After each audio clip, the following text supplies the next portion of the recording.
فنر کدام قواهاست و ما شما این سلایدها را دانه به دانه بررسی میکنیم. اول خب رقاصه ساده چیست؟ در ما زیاد تعریف کردیم، روی زینه میپیچیم چون این ما قبلا خواندیم. قوه برگرداننده در رقاصه ساده. خب در اینجا ما تعریف قوه را داریم. مرکبه جاذبه، فرمول قوه که باعث برگرداندن رقاصه میشه یا باعث برگرداندن فنر میشه. ما و شما این فرمول به این شکل F مساوی به منفی n ضرب در G ضرب در ساین تیتا بررسی میکنیم. خب به خاطری که این مسئله راحت تر بتانه برای شما قابل فهم باشه ما این قسمت در نظر میگیریم. خب اگر ما یک رقاصه ساده را بکشیم، فرض بکنیم که این یک رقاصه ساده هست.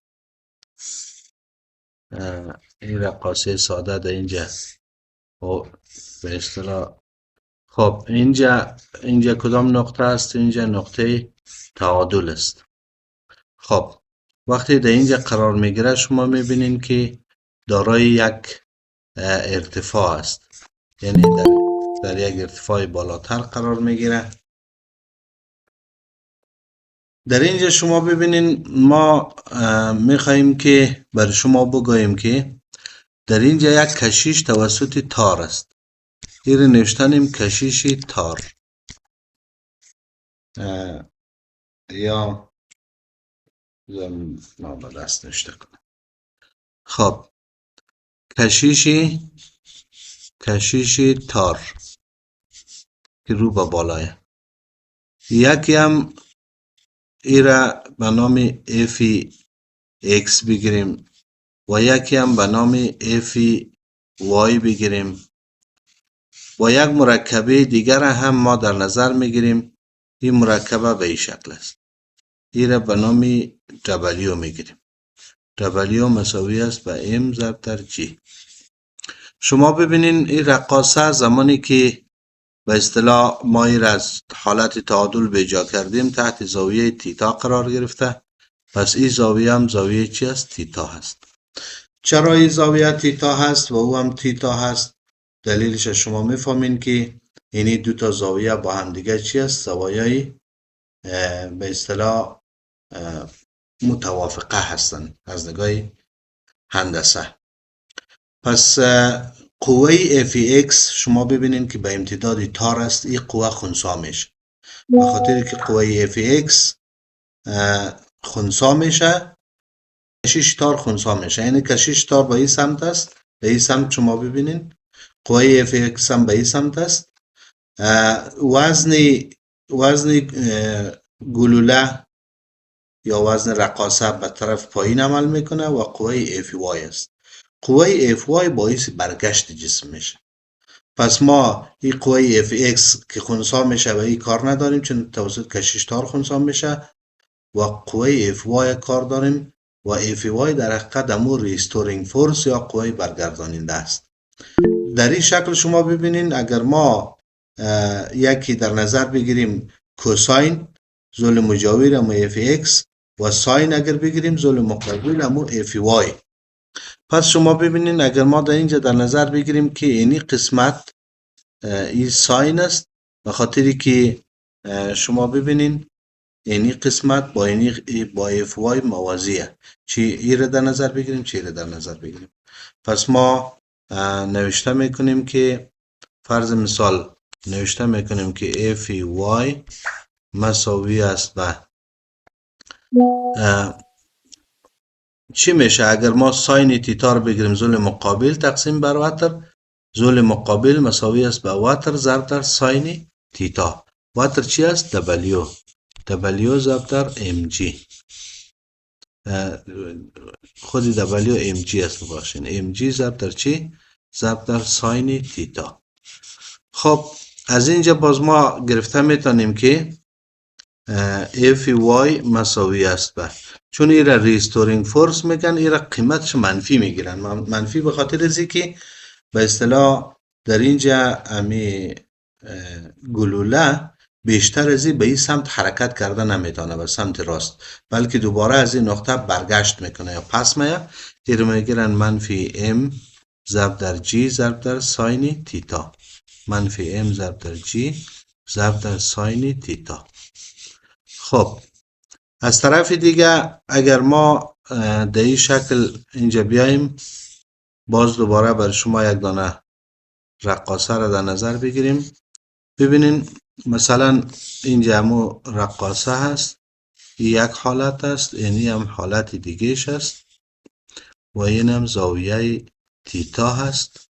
اگر طول زمی تار را ببینین، طول تار از این قسمت تا این قسمت این طول تار است، طول تار رقاصه. این را ما به نام ال در نظر بگیریم و قوس را که طی میکنه از این قسمت تا این قسمت، این را به نام چی بگیریم؟ اس بگیریم. به خاطر که ما شما گفتیم که یکی افی ایکس است، در اون شکل اگر گدوات شده بود از پیش ما ببخشین. این دیگه چی است؟ افی وای است و یکی دیگه هم چی است؟ وزن است یا ام ضرب در جی. اگر این زاویه تیتا است، این زاویه دیگه هم چی است؟ تیتا است، متوافقه. بنابراین پس ما فرمول به این شکل هم نوشته کرده میتونیم. افی وای که را به نام به اصطلاح افی آر هم میگن، همون ریستورینگ فورس مساوی است به منفی ام ضرب در جی ضرب در ساین تیتا. این هم قوه برگشت دهنده است. از طرف دیگه باز ما نوشته کرده میتونیم که افی وای مساوی است به منفی مساوی است به افی آر مساوی است به منفی ام ضرب در جی به جای ساین تیتا. شما این در این شکل اگر متوجه شده باشین، ساین تیتا را از بالا بگیریم. این زاویه انحراف است، هم زاویه انحراف است، در دو تیتا با هم فرق نمیکنه، متوافقه هستند. از اینجا ما اگر قیمت ساین بگیریم، ساین مساوی است به ضلع مقابل تقسیمی بر چی میشه؟ تقسیمی بر وتر یا ضلع مقابل تقسیمی بر وتر. چی وتر ایر بگیریم چی وتر ایر بگیریم. چرا؟ چون قیمت ال فرقی نمیکنه و در او حالت باز ما نوشته کرده میتونیم که به جای ساین تیتا نوشته کرده میتونیم تیتا. چرا ساین تیتا را مساوی به تیتا میگیریم؟ ساین تیتا تقریبا مساوی است به تیتا. دلیلش است که زاویه بسیار کوچیک است و ما گفتیم که زمانی که در رقاصه ساده ما انحراف ها رو مطالعه میکنیم معمولا 15 درجه در نظر میگیریم. وقتی 15 درجه در نظر بگیریم پس ما در زوایای کوچیک ای را در مثلثات و در ریاضی قانون داریم که میتونیم ساین زاویه را مساوی به خود زاویه بگیریم. پس ما به این شکل فرمول نوشته میکنیم که افی وای مساوی است به افی آر یا ریستورینگ فورس مساوی است به منفی ام ضرب در جی و جای ساین تیتا میگیریم ایسی بر ال. یعنی ما میتونیم که هم نظر به زاویه پیدا بکنیم و هم نظر به طول تار و قوس. شما در اینجا میبینید که ال در حقیقت همون طول تار است، چقدر همون رقاصه را که ما آویزان کردیم طولش دراز است و ایس هم طول قوس است. به این اساس ما میتونیم قوه ریستورینگ فورس را یا قوه بازگرداننده را در رقاصه پیدا بکنیم. خب بازم میایم در سلاید ها. در سلاید ها شما میبینید که در اینجا گفته تقریب زاویه کوچیک، در اینجا میبینید ساین تیتا را تقریبا مساوی به خود تیتا گرفته. چرا؟ به خاطری که وقتی زاویه خیلی کوچیک شود ساین زاویه مساوی به خود زاویه میشه. خب رسیدیم در این قسمت معادله قوه برگرداننده و قانون هوک. خب ما شما در اینجا همون مسئله را خواندیم که افی آر مساوی است به منفی ام جی ضرب تیتا. ما دلیلش رو بر شما گفتیم. در اصل ساین تیتا بوده، چون وقتی که زاویه انحراف خیلی کوچیک باشه ما ساین تیتا رو مساوی به خودی تیتا در نظر میگیریم و تیتا مساوی است به AC بر L. در این جدول فرمول شما میبینین F مساوی است به منفی M ضرب در G ضرب در AC بر L. خب دیگه قانون حکم برای فنر است. اینجا قانون حکم برای رقاصه بوده و اینجا هم قانون حکم برای فنر است.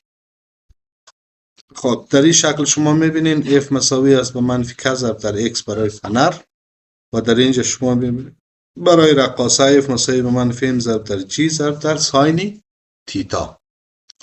خب در سلاید بعدی میایم. در سلاید بعدی که وقتی میایم مقایسه رقاصه ساده و فنر است. آیا چگونه هست رقاصه ساده و فنر؟ خب منبع قوه برگرداننده، یعنی قوه‌ای که به اصطلاح رقاصه را برمیگردانه به حالت اولش یا فنر را برمیگردانه به حالت اولش. بذار من اینجا در روی تخته ما خدمت شما دانشجویان عزیز اینجا باز برای شما بگویم. ببینین فرض مثال اگر ما یک رقاصه را اینجا در نظر بگیریم، در اینجا مثلا یک رقاصه هست و در این نقطه و در این نقطه و در این نقطه. حالا فرض بکنیم زاویه انحرافش چی است؟ تیتا هست. خب و دیگه چی رو بکشیم؟ دیگه فرض بکنیم یک دانه فنر را رسم میکنیم. یک فنر را رسم میکنیم، روی یک سطح در نظر میگیریم و این فنر را به این شکل در نظر میگیریم، مثلا به این شکل که در انتهای از این فنر باز یک دانه کتله هم محکم است. شما ببینین این فنر باز چند حالت داره. یک حالت داره که به اصطلاح در اینجا میرسه، یک حالت دیگه داره در اینجا میرسه. یعنی وسطش ما فرض کنیم میگیریم حالتی چی؟ تعادل. خب در اینجا که میرسه در این قسمت ما میگیم که انبساط. چرا؟ چون فنر کشیده میشه. در اینجا که میرسه ما برش میگیم چی؟ انقباض. انقباض به خاطری که فنر چی میشه؟ فشرده میشه. پس ما اینجا نوشته میکنیم خب در این حالت چی است؟ کشیده میشود، کشیده میشود و در این حالت دیگه شی اینجا نوشته میکنیم چی میشه؟ فشرده میشود. خب اینا را شما بهتر میفهمین این مسائل. خب اینال قوه برگرداننده در رقاصه، قوه برگرداننده در رقاصه در حقیقت همو انرژی پتانسیل است که در اینجا نظر به ارتفاع H بالاتر قرار میگیره و در اینجا قوه برگرداننده یا FR مساوی است به منفی M ضرب در G ضرب در ساین تیتا بر اساس زمین مسئله است. به این معنا که هر قدر ما زاویه رو بیشتر بکنیم این گلوله بالاتر میره و قوه برگرداننده هم بیشتر میشه. پس شما در رقاصه در نظر بگیرین در این هر دو نقطه فرض کنیم که اگر ما این را نامگذاری بکنیم برای شما، این نقطه O، این هم نقطه A و این هم نقطه B. شما در اینجا میبینین که نقطه O نقطه تعادل است و نقطه A نقطه بازگشت است و همچنین نقطه B هم نقطه چی است؟ بازگشت است. پس قوه بازگرداننده در اینجا ما FR را در نظر میگیریم. شما در اینجا هم در نظر ببینین مرکبه مماسی قوه جاذبه، مرکبه مماسی قوه جاذبه در حقیقت همو چی است؟ همو FR یا FY است. به خاطر یک مرکبه به این شکل داشتیم، یک مرکبه به اینجا داشتیم و قوه جاذبه به این شکل عمود بود. و در چی شما ببینین در فنر چیه؟ قوه ارتجاعی ناشی از تغییر شکل فنر. قوه ارتجاعی چه رقم؟ مثلا فرض مثال زمانی که فنر کشیده میشه شما ببینین فنر چه شکل به خود میگیره؟ زمانی که فنر کشیده میشه به این شکل تا این نقطه رو میرسه. این حالت کشیده شده. در نقطه انبساط که اگر ما بازم بر شما نقطه تعادلش از صفر در نظر بگیریم، ای را A در نظر بگیریم و این طرفش هم B در نظر بگیریم. در نقطه A انبساط کرده، ببینین دانشجویان عزیز، در نقطه A انبساط کرده، در این نقطه فنر کشیده شده و در نقطه B باز چی کار کرده؟ انقباض کرده. در نقطه B که انقباض کرده چی معنا داره؟ به این معنا که فنر به این شکل جمع شده. پس شما ببینین قوه FR در امی دو حالت چی شکل به خود میگیره؟ قوه FR به این شکل است. در اینجا قوه FR جهتش از راست به سمت چپ است، در اینجا قوه FR جهتش از سمت چپ به سمت راست است. یعنی اینجا خیلی شلوغ شده، من نمیفهمم که برای شما چی نباشه، گیج کننده نباشه. ببینید بچه ها، در نقطه A قوه FR جهتش از راست و چپ است، به خاطری که فنر انبساط کرده تا آخرین نقطه را و دیگه میخواه پس به حالت تعادل برگشت کنه. و در اینجا در نقطه B شما میبینید قوه برگرداننده فنر در حقیقت چون فنر انقباض کرده، طولش بسیار کم شده، فشرده شده، قوه بازگرداننده از چپ و سمت راست است و این نقطه تعادل است. همین طور که شما میبینین مشابهت هایی در بین از دو حالت وجود داره. در نقطه تعادل اینجا هم فنر سرعتش اعظمی است و در این دو نقطه آخری A و B سرعتش صفر میشه، باز برگشت میکنه. در رقاصه هم این شکل، در نقطه صفر یا در نقطه تعادل سرعت اعظمی است و در نقطه A و B سرعت مساوی به صفر میشه، دوباره پس چی میکنه؟ برگشت میکنه. اما برگشت اینجا در رقاصه از نقطه A و B چی است؟ قوه مماسی. و برگشتی کتله و فنر از نقطه A و B عبارت از قوه ارتجاعی فنر است که در حالت انبساط کشیدگی است و در حالت انقباض قوه انقباضی هست یا فشرده شدگی. خب این نکته را در نظر بگیرین. عوامل مؤثر بر دوره تناوب. دوره تناوب ببینید. در رقاصه که است زمان تناوب مستقیما متناسب است با جذر ایل بر جی. در اینجا شما ببینین ایل در قدم طول تار رقاصه هست. به این معنا اگر رقاصه ما داشته باشیم طول تارش درازتر باشه نسبت به رقاصه که طول تارش کوتاه‌تر است، زمان تناوب از او بیشتره. و در فنر ببینین کتله متصل به فنر و ثابت سختی. در اینجا ایل بر جی هست، یعنی اگر طول تار زیاد شد زمان تناوب زیاد میشه و جی هم که تعجیل جاذبه قیمتش ثابته، چون ما تجاربی را که انجام میدیم در روی زمین است و در روی زمین تقریبا هم قیمت 9.81 متر فی اسکن مربع داره.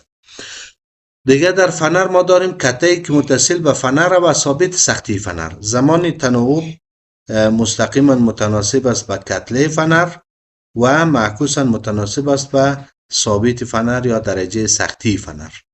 به چی معنا؟ به این معنا که اگر ما کتله‌ای که در فنر داریم باز پسانه‌ای را به مساوات تبدیل میکنیم، در اونجا باز تبدیل به معادله میشه. وابستگی به کتله رقاصه در زاویه های کوچیک دوره تناوب مستقل از کتله است. یعنی چی؟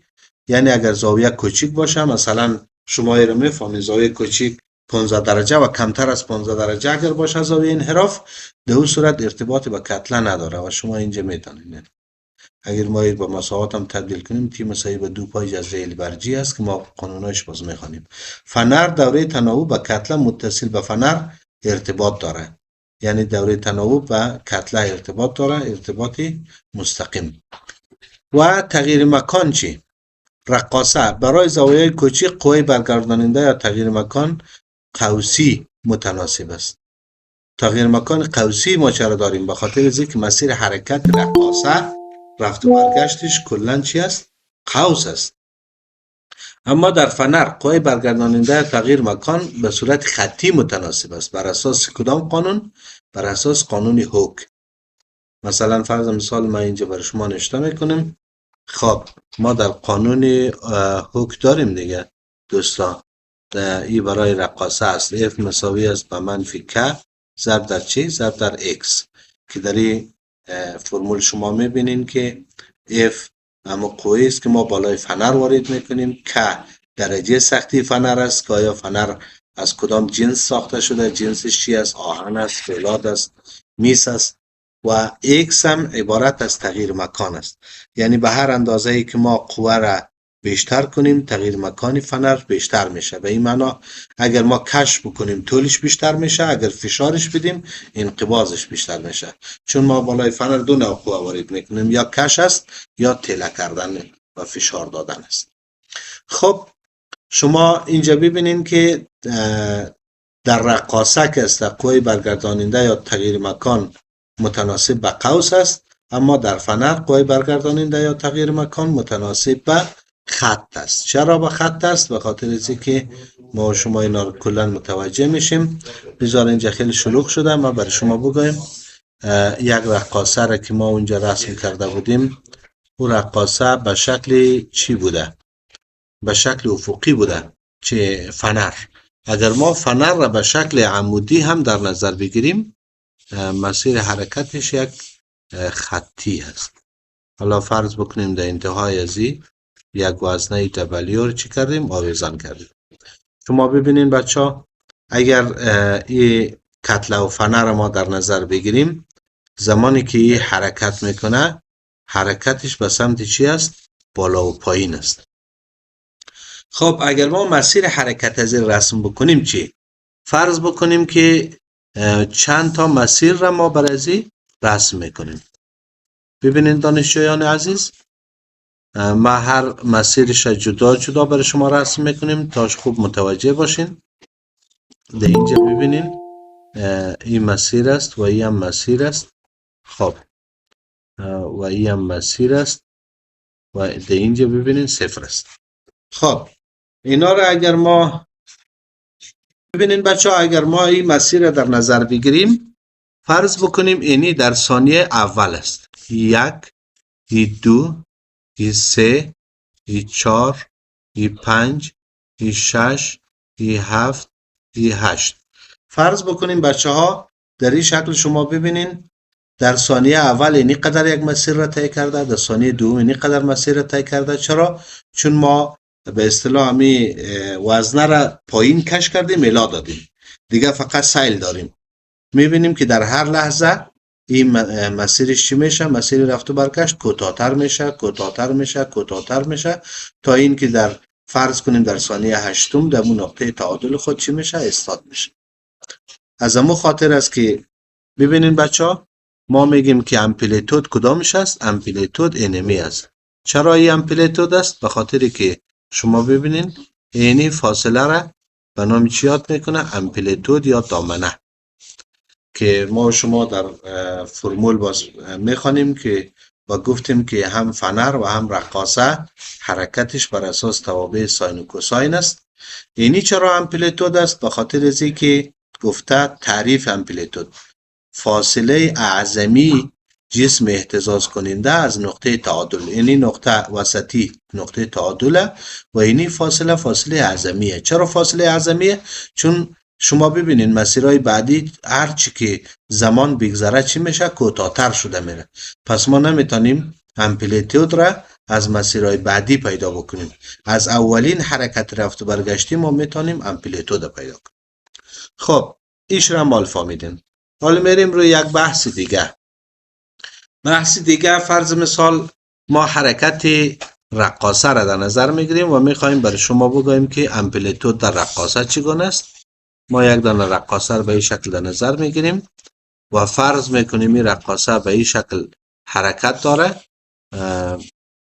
اینال ببینین اینجا مسیر حرکت شده در نظر میگیریم.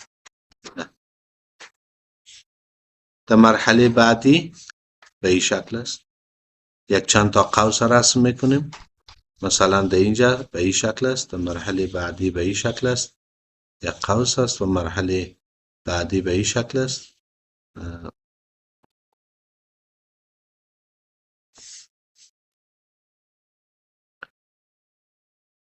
در مرحله بعدی به این شکل است و بالاخره مرحله آخری به این شکل است.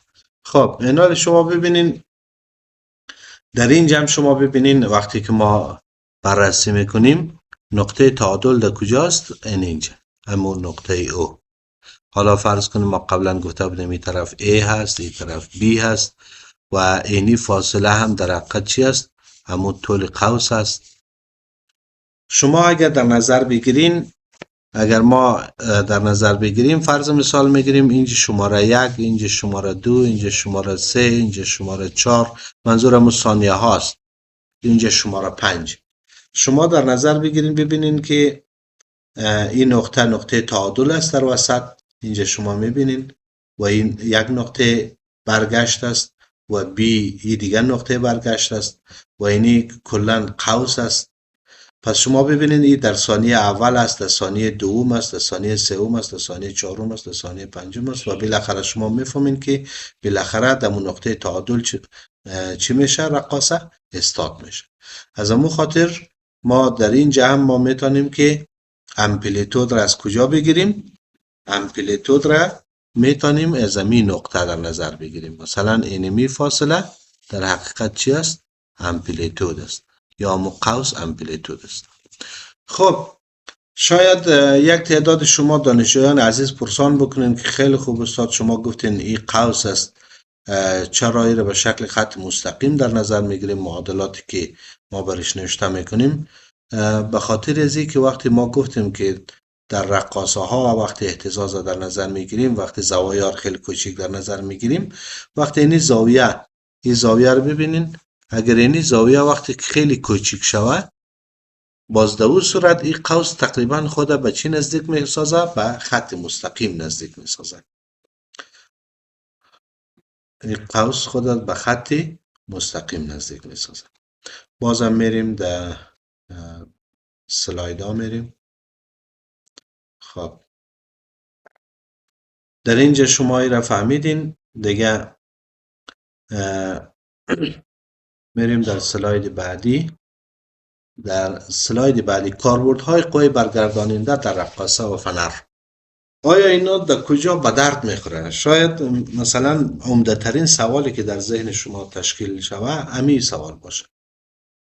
یکی در ساعتهای رقاصه دار است که ما گفتیم اما رقاصه ساعت، خصوصا ساعتهای دیواری، رقاصه باعث تنظیم زمان میشه و باعث میشه که زمان را بسیار این ساعتها به شکل دقیق اندازه گیری کنه. چرا؟ چون همو مسیری رفت و برگشتش هم مشخص است، طول قوسش هم ثابت است. در همو یک طول قوس ثابت همیشه حرکت رفت و برگشت انجام میده و بنابراین حرکتی ثانیه گرد و دقیقه گرد و ساعت گرد ساعت را کاملا تنظیم میکنه. دیگه در کجا استفاده میشه؟ سیستم های تعلیق و جذب شوک. سیستم های تعلیق کدام سیستم هاست؟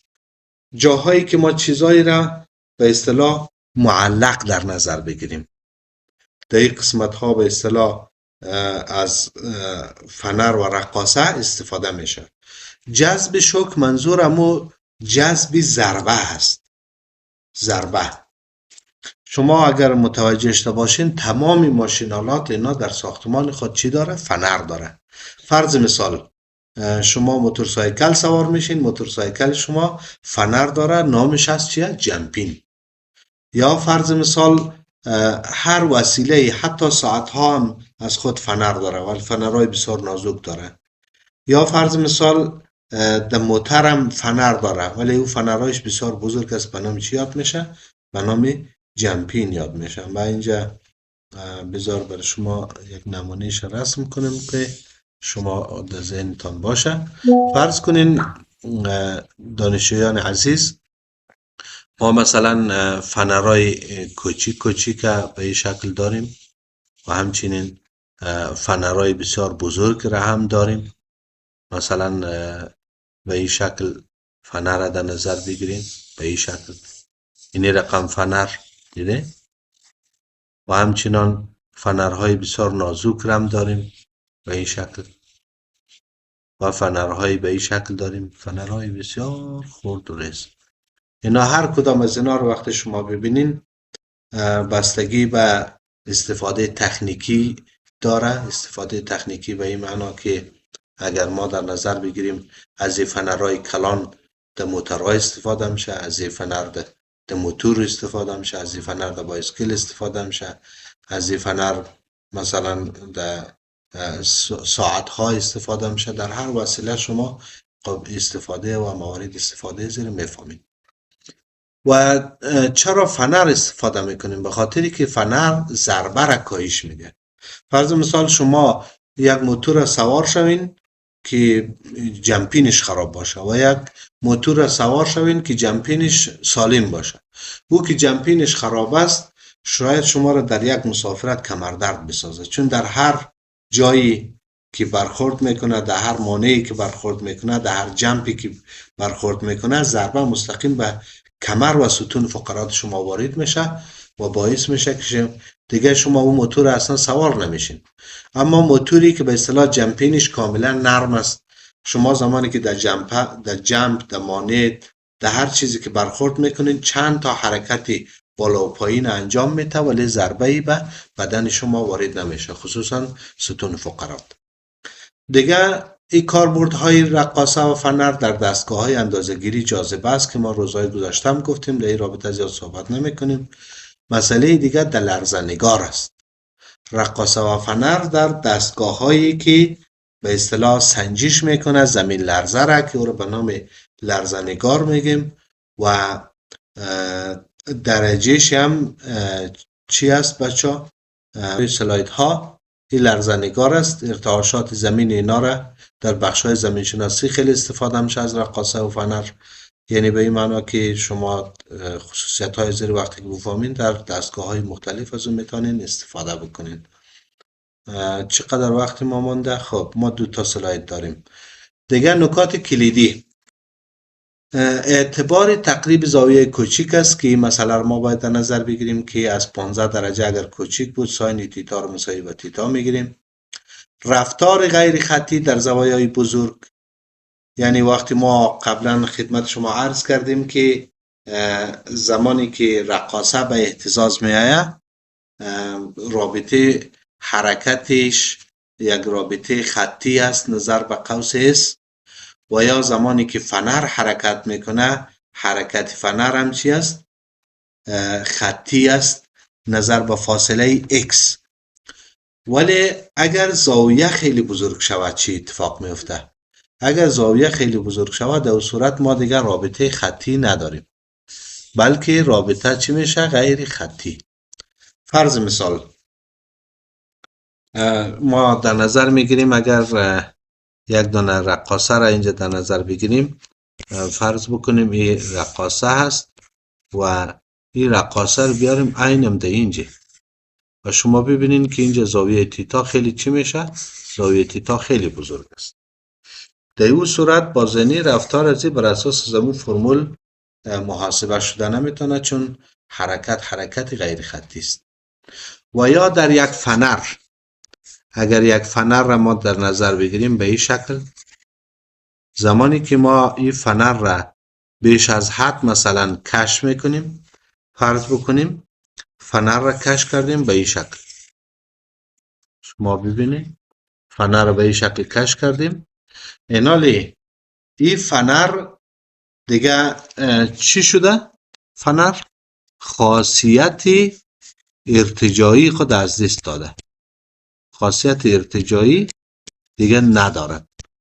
یعنی اگر شما یک دانه فنر را بچه خیلی زیاد کش بکنین، در حالتی که بسیار بیش از حد کش بکنین دیگه او پس خود جمع کرده نمیتوانه. یعنی هر فنر از خود یک آستانه تحمل داره. یا به عبارت دیگر ما گفته میتونیم که یک وزن اعظمی داره. مثل که ما مثلا هر وسیله را که استفاده میکنیم، مثلا شما ترازو را نوشته در بغل ترازو نوشته چند بچه؟ نوشته 60 کیلوگرم. ترازوهایی که در دکان استفاده میشه. این معنایش اینه که وقتی ما می ترازو را استفاده میکنیم، ترازویی که اینجا نوشته است، ما ترازو رو مثال میزنم به خاطر اینکه برای شما خوب راحت قابل فهم باشه. مثلا یک پله ترازو، این دیگه پله ترازو و این هم به اصطلاح همو وزنش و این هم به اصطلاح همو پایه های ترازو هست و شما در اینجا میبینین. خب وقتی که اینا با هم دیگه اینطور وصل است، این در اینجا نوشته نوشته چی؟ 60 کیلوگرم. وقتی 60 کیلوگرم است معنایش این است که وزنی که بالای از یک کفه سمت راست ما اندازه میگیریم هم باید 30 باشه، وزنی که در کفه سمت چپ اندازه میگیریم هم باید چی باشه؟ 30 باشه. خب حالا اگر یک نفر بیشتر از او اندازه کرد، مثلا گرفت 40 کیلو را در این طرف گذاشت، 40 کیلو را در این طرف گذاشت، باز او حالا چی میشه؟ این ترازو خراب میشه، دیگه کار نمیکنه، دقت خود از بین میبره. عین ترتیب فنر هم خاصیت داره. فنر هم وقتی شما میگیرین بیش از حد سرش قوه وارد میکنین، در اون صورت حالت ارتجاعی خود از دست میده. در رقاصه اگر زاویه بزرگ شد دیگر رفتارش غیر خطی است، معادلات غیر خطی است. اما در فنر اگر کش یا قوه انبساط خیلی زیاد شد و فنر را بیش از حد کش کردین، دیگر خاصیت خطی خود از دست میده و فنر دیگر به اون شکل اهتزاز درست و منظم را انجام نمیده. که در اینجا ما گفتیم منو محدودیت های فنر هم یاد میشه. چنانچه که شما اگر متوجه شده باشین قوه سنج، بچه ها شما قوه سنج دیدین ندیدین؟ قوه سنج ها یا دینامومتر ما داریم به نام قوه سنج یا دینامومتر. اینجا ما داریم که دینامومتر این به نام چی یاد میکنه؟ به نام قوه سنج. قوه سنج، این قوه سنج ها ما در لابراتوار خیلی از اینا زیاد استفاده کردیم. یک قطیگک شیشه ای است، در داخل از یک فنر است و در انتهای از این فنر یک چنگک است به این شکل. در اینجا باز یک دانه دستگک داره، نوشته است مثلا 2 نیوتن.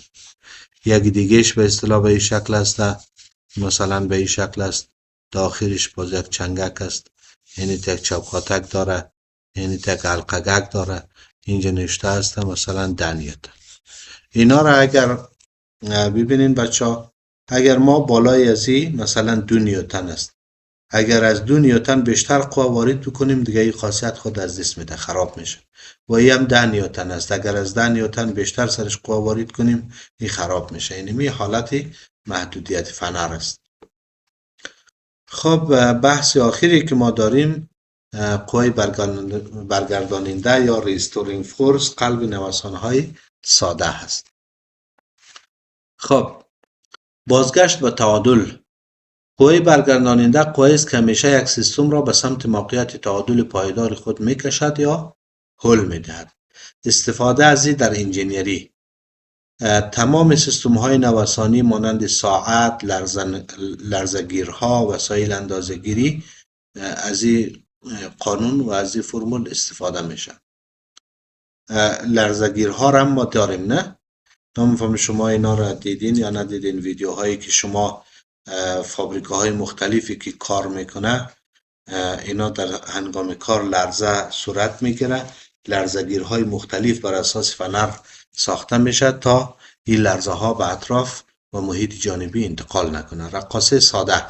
در رقاصه ساده این قوه مرکبه از جاذبه است که به طول رقاصه و زاویه انحراف ارتباط داره. مقدار زمین قوه در سیستم فنر، قوه برگرداننده از خاصیت ارتجاعی فنر استفاده میشه و در حرکت هارمونیکی هر دوی زمین، یعنی هم رقاصه ساده و هم فنر دارای حرکت هارمونیکی هست.